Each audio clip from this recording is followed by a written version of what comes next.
YCP నేత తురగ కిషోర్ పై Macherla police స్టేషన్లో case నమోదైంది. నకిలీ ఇళ్ల పట్టాతో మోసం చేసిన ఘటనలో తురగ కిషోర్ అతని బంధువు చల్లా శివపై కేసు నమోదు చేశారు.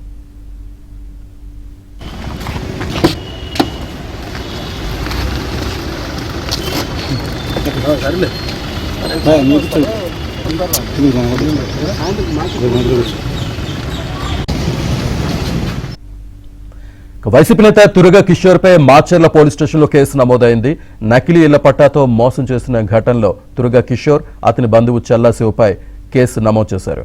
పూర్తి డీటెయిల్స్ మా కరెస్పాండెంట్ సాంశీవరావు అందిస్తారు. సాంశీవరావు, ఈరోజు పల్నాడు జిల్లా మాచర్ల మాజీ మున్సిపల్ చైర్మన్ గా పనిచేసిన తురక కిషోర్ అతను సమీప బంధువు చల్లా శివపై మాచర్ల పట్టణ పోలీస్ స్టేషన్ లో అయితే కేసు నమోదైంది. తమకి 4.5 లక్షల రూపాయలు తీసుకుని నకిలీ ఇళ్ల పట్టాలు ఇచ్చారంటూ కూడా నిన్న ప్రజా దర్బార్ నిర్వహించిన మాచర్ల ఎమ్మెల్యే జోలకంటి బ్రహ్మారెడ్డి వద్ద గిరిజన కుటుంబానికి చెందిన 2 బాధితులు నకిలీ పట్టాలు తీసుకుని వచ్చి అతనికి ప్రజా దర్బార్ లో ఫిర్యాదు చేయగా అధికారులను దీనిపై విచారణ చేయాలంటూ కూడా ఎమ్మెల్యే ఆదేశించిన నేపథ్యంలో విచారణలో వాస్తవం తేలిన నేపథ్యంలో ఆ తురక కిషోర్ మాచర్ల మున్సిపల్ చైర్మన్ గా పనిచేసిన తురక కిషోర్ అతని సమీప బంధువు చల్లా శివ ఇద్దరిపై కూడా మాచర్ల పోలీస్ స్టేషన్ అయితే కేసు నమోదైంది. గతంలో పిన్నెల్లి రామకృష్ణారెడ్డి సోదరులు ఇద్దరిని అండ చూసుకుని తురక కిషోర్ అయితే రెచ్చిపోయిన పరిస్థితి అయితే ఉంది. ఇప్పుడు తాజాగా అతను చేసిన అవినీతి అక్రమాలన్నింటిపై కూడా విచారణ చేపట్టాలని కూడా ఎమ్మెల్యే స్థానికంగా ఉన్న నియోజకవర్గ స్థాయిలో అధికారులు అయితే ఆదేశించిన పరిస్థితి అయితే ఉంది. శ్రీనివాస్.